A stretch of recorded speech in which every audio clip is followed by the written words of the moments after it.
ಈ ಬದ್ರಿನಾಥ ದೇವಾಲಯವು ದೇವಭೂಮಿ ಎಂದೇ ಪ್ರಸಿದ್ಧಿಯಾಗಿರುವ ಉತ್ತರಾಖಂಡ್ ರಾಜ್ಯದ ಚಮೋಲಿ ಜಿಲ್ಲೆಯ ಬದ್ರಿನಾಥದಲ್ಲಿನ ಅಲಕನಂದ ನದಿಯ ಎಡದಂಡೆಯಲ್ಲಿನ ನರ ಮತ್ತು ನಾರಾಯಣ ಪರ್ವತಗಳ ನಡುವಿನ ಪರ್ವತ ಶ್ರೇಣಿಯಲ್ಲಿದೆ. ಜಗತ್ತಿನ ವೈಷ್ಣವ ಪಂಥವರಿಗೆ ಶ್ರೇಷ್ಠವಾದ 108 ಪುಣ್ಯಕ್ಷೇತ್ರಗಳಲ್ಲಿ ಇದು ಕೂಡ ಒಂದು ಮತ್ತು ದೇಶದಲ್ಲಿರುವ ಚಾರ್ಧಾಮ್ ಕ್ಷೇತ್ರಗಳಲ್ಲೂ ಒಂದು. ಇಲ್ಲಿ ಶ್ರೀ ವಿಷ್ಣುವು ಬದ್ರಿನಾಥನಾಗಿ ನೆಲೆಸಿದ್ದಾನೆ. ಈ ಬದ್ರಿನಾಥವನ್ನು ಬದ್ರಿನಾರಾಯಣ ಮತ್ತು ಬದ್ರಿ ವಿಶಾಲ ಎಂತಲೂ ಕರೆಯುತ್ತಾರೆ. ವಿಷ್ಣುವು ಈ ಕ್ಷೇತ್ರಕ್ಕೆ ಮೊದಲು ಬಂದಾಗ ಹಿಮಾಲಯ ಪರ್ವತ ಶ್ರೇಣಿಯಲ್ಲಿ ಧ್ಯಾನ ಮಾಡುತ್ತಿದ್ದರಂತೆ. ಇಲ್ಲಿನ ಕೊರೆಯುವ ಚಳಿಗೆ ವಿಷ್ಣುವು ನಡುಗುತ್ತಿದ್ದನ್ನು ಕಂಡ ಲಕ್ಷ್ಮೀ ದೇವಿಯು ಬದ್ರಿ ಮರದ ರೂಪದಲ್ಲಿ ನೆಲೆಸಿ ರಕ್ಷಣೆ ನೀಡಿದರಂತೆ. ಬದ್ರಿ ಮರ ಎಂದರೆ ನಾವು ಕರೆಯುವ ಬೋರೆ ಹಣ್ಣಿನ ಮರ ಎಂದರ್ಥ. ಆ ಕಾಲದಲ್ಲಿ ಇಲ್ಲಿ ಬೋರೆ ಹಣ್ಣಿನ ಮರದ ಕಾಡು ಇದ್ದುದರಿಂದ ಈ ಕ್ಷೇತ್ರಕ್ಕೆ ಬದ್ರಿನಾಥ ಎಂದು ಹೆಸರು ಬಂದಿದೆ ಎಂಬ ನಂಬಿಕೆ. ಆದರೆ ಈಗ ಆ ಮರಗಳು ಕಾಣುವುದಿಲ್ಲ. ಬದ್ರಿನಾಥವು ಹಿಮಾಲಯ ಪರ್ವತದ ಸುಂದರ ನೈಸರ್ಗಿಕ ಶ್ರೇಣಿಯ ಸಮೀಪದಲ್ಲಿದ್ದು ಸಮುದ್ರ ಮಟ್ಟದಿಂದ 10,000 ಅಡಿ ಎತ್ತರದಲ್ಲಿರುವುದರಿಂದ ಅತಿಯಾದ ಚಳಿ ಮತ್ತು ಹಿಮಪಾತವಾಗುತ್ತದೆ.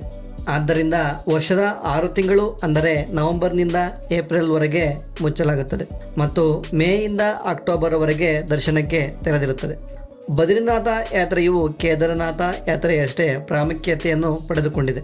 ಈ ಬದ್ರಿನಾಥ ದೇವಾಲಯವು ಪರ್ವತ ಶ್ರೇಣಿಯಲ್ಲಿರುವುದರಿಂದ ಇಲ್ಲಿಗೆ ಯಾವುದೇ ನೇರ ರೈಲುಗಳಾಗಲಿ ಅಥವಾ ವಿಮಾನವಾಗಲಿ ಇರುವುದಿಲ್ಲ. ಹತ್ತಿರದ ರೈಲ್ವೆ ನಿಲ್ದಾಣವೆಂದರೆ 295 ಕಿಲೋಮೀಟರ್ನ ರಿಷಿಕೇಶ್ ರೈಲ್ವೆ ನಿಲ್ದಾಣ.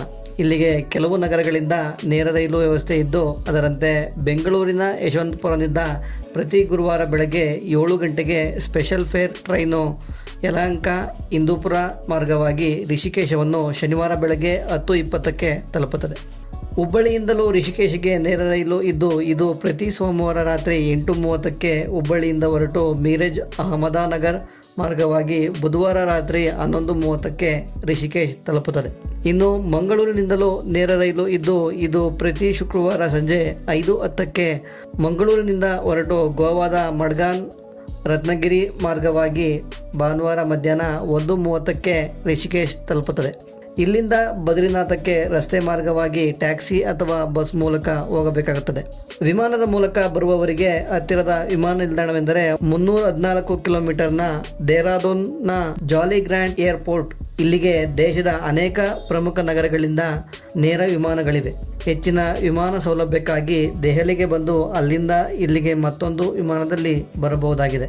ದೇಹರಾದೂನ್ ವಿಮಾನ ನಿಲ್ದಾಣದಿಂದ ಬದ್ರಿನಾಥ್ಗೆ ಟ್ಯಾಕ್ಸಿ ಅಥವಾ ಬಸ್ ದೊರೆಯುತ್ತವೆ. ಆಸಕ್ತರು ಹೆಲಿಕಾಪ್ಟರ್ ಬುಕಿಂಗ್ ಮಾಡಿಕೊಂಡು ಬದ್ರಿನಾಥ್ ತಲುಪಬಹುದಾಗಿದೆ. ಬದ್ರಿನಾಥ ತಲುಪಿದ ನಂತರ ಇಲ್ಲಿ ನಿಮ್ಮ ಬಜೆಟ್ಗೆ ತಕ್ಕಂತೆ ಅನೇಕ ಬಗೆಯ ರೂಮ್ಗಳು ದೊರೆಯುತ್ತವೆ. ದುಬಾರಿ ಹೋಟೆಲ್ಗಳಲ್ಲದೆ ಕೆಲವು ರಾಜ್ಯ ಸರ್ಕಾರದಿಂದ ಇರುವ ಗೆಸ್ಟ್ ಹೌಸ್ಗಳು ಮತ್ತು ಧರ್ಮಶಾಲೆಗಳು ಆಶ್ರಮಗಳು ಇದ್ದು ಕಡಿಮೆ ದರದಲ್ಲಿ ರೂಮ್ಗಳು ದೊರೆಯುತ್ತವೆ. ಮೊದಲೇ ಬುಕಿಂಗ್ ಮಾಡಿಕೊಳ್ಳುವುದು ಉತ್ತಮ. ಇನ್ನು ಊಟದ ವ್ಯವಸ್ಥೆಗೆ ಅನೇಕ ಸಸ್ಯಾಹಾರಿ ರೆಸ್ಟೋರೆಂಟ್ಗಳು ಮತ್ತು ಹೋಟೆಲ್ಗಳು ಇವೆ ಮತ್ತು ದೇವಾಲಯದ ಸುತ್ತಮುತ್ತಲಿನ ಅನೇಕ ಬೀದಿಗಳಲ್ಲಿ ಉಚಿತ ಊಟದ ವ್ಯವಸ್ಥೆಯ ಭಂಡಾರಗಳು ನಡೆಯುತ್ತಿರುತ್ತವೆ. ದೇವಾಲಯವು ಬೆಳಗ್ಗೆ 4:30ರಿಂದ ಮಧ್ಯಾಹ್ನ 1:00ವರೆಗೆ ಮತ್ತು ಸಂಜೆ 4ರಿಂದ ರಾತ್ರಿ 9:00ವರೆಗೆ ದರ್ಶನಕ್ಕೆ ತೆರೆದಿರುತ್ತದೆ. ಬದ್ರಿನಾಥ ಯಾತ್ರೆ ಮಾಡುವವರು ಉತ್ತರಾಖಂಡ್ ಟೂರಿಸಂ ಕೇರ್ ವೆಬ್ಸೈಟ್ನಲ್ಲಿ ಮುಂಗಡವಾಗಿ ತಮ್ಮ ಯಾತ್ರಾ ದಿನಾಂಕ, ರೂಟ್, ವೈಯಕ್ತಿಕ ಮಾಹಿತಿಯೊಂದಿಗೆ ರಿಜಿಸ್ಟರ್ ಮಾಡಿಕೊಳ್ಳಬೇಕು. ಇದು ಇಲ್ಲಿ ಕಡ್ಡಾಯವಾಗಿದೆ.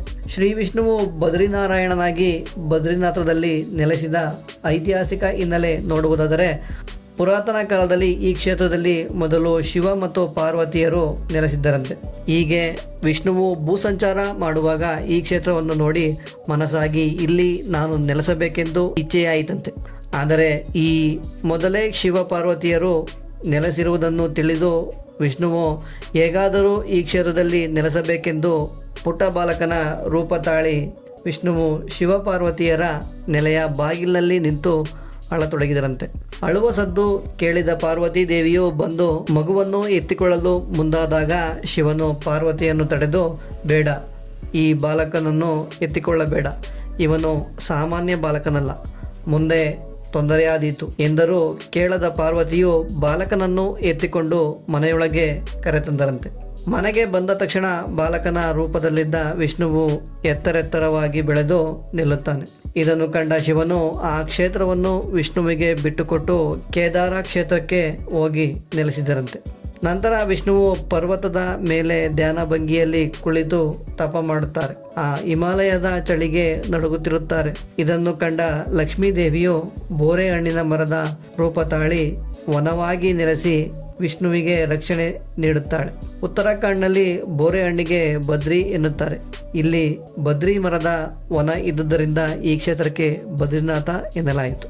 ಈ ಬದ್ರಿನಾಥ ದೇವಾಲಯದ ನಿಖರ ಇತಿಹಾಸ ತಿಳಿದಿಲ್ಲವಾದರೂ ಸುಮಾರು 8ನೇ ಶತಮಾನದಲ್ಲಿ ಶಂಕರಾಚಾರ್ಯರು ಈ ಕ್ಷೇತ್ರಕ್ಕೆ ಭೇಟಿ ನೀಡುವ ಮೊದಲೇ ಇಲ್ಲಿ ವಿಷ್ಣುವಿನ ವಿಗ್ರಹ ಸ್ಥಾಪಿಸಿ ಪೂಜೆ ನಡೆಯುತ್ತಿತ್ತು ಎನ್ನಲಾಗುತ್ತದೆ.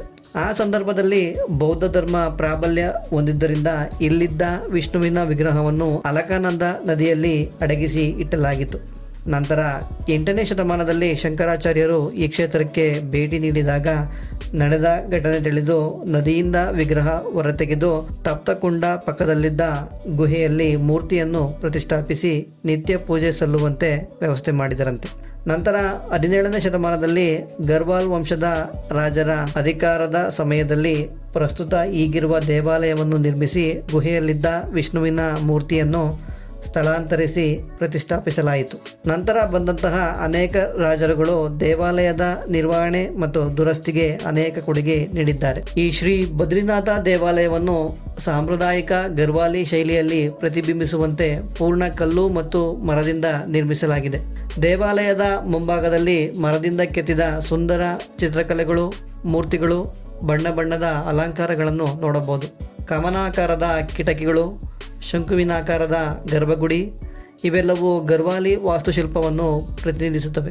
ದೇವಾಲಯದಲ್ಲಿ ಅಲ್ಲಲ್ಲಿ ಬೌದ್ಧ ವಿಹಾರಗಳ ಚಿತ್ರ, ಬೌದ್ಧ ಧರ್ಮವನ್ನು ಪ್ರತಿನಿಧಿಸುವ ಕೆಲವು ಕೆತ್ತನೆಗಳನ್ನು ನೋಡಬಹುದು. ಹಿಂದೆ ಬಿಳಿ ಬಣ್ಣದ ಎತ್ತರವಾದ ಹಿಮಾಲಯ ಶಿಖರ, ಅದರ ಮುಂದೆ ಬಣ್ಣ ಬಣ್ಣದಿಂದ ಕೂಡಿದ ಸುಂದರ ಕೆತ್ತನೆಯ ಬದರಿನಾರಾಯಣನ ದೇವಾಲಯ ಅತಿ ಸುಂದರವಾಗಿ ಕಾಣುತ್ತದೆ. ಬದ್ರಿನಾಥ ದೇವಾಲಯದ ಮುಖ್ಯ ದ್ವಾರವನ್ನು ಸಿಂಗ್ ದ್ವಾರ ಎಂದು ಕರೆಯಲಾಗುತ್ತದೆ.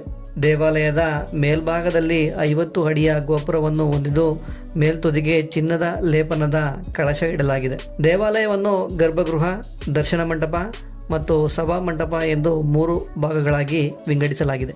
18ನೇ ಶತಮಾನದವರೆಗೂ ಗರ್ವಾಲಿ ರಾಜರು ದೇವಾಲಯದ ಆಡಳಿತ ವಹಿಸಿಕೊಂಡು ನಡೆಸುತ್ತಿದ್ದರು. 1803ರಲ್ಲಿ ಹಿಮಾಲಯದಲ್ಲಿ ಸಂಭವಿಸಿದ ಭೂಕಂಪದಿಂದಾಗಿ ದೇವಾಲಯವು ಅತಿ ಹೆಚ್ಚು ಹಾನಿಗೊಳಗಾಯಿತು. ನಂತರ ಗರ್ವಾಲ್ ರಾಜರ ಜೊತೆ ಜೈಪುರ ರಾಜರು ಸೇರಿ ಪುನರ್ ನಿರ್ಮಿಸಿದರು. 19ನೇ ಶತಮಾನದಲ್ಲಿ ಗರ್ವಾಲ್ ಮನೆತನ 2 ಭಾಗಗಳಾದಾಗ ದೇವಾಲಯವನ್ನು ಬ್ರಿಟಿಷರು ವಶಕ್ಕೆ ತೆಗೆದುಕೊಂಡರು. ಆದಾಗ್ಯೂ ದೇವಾಲಯದ ಆಡಳಿತ ಮಂಡಳಿಯಲ್ಲಿ ಗರ್ವಾಲಿ ರಾಜರೇ ಕೆಲಸ ನಿರ್ವಹಿಸುತ್ತಿದ್ದರು.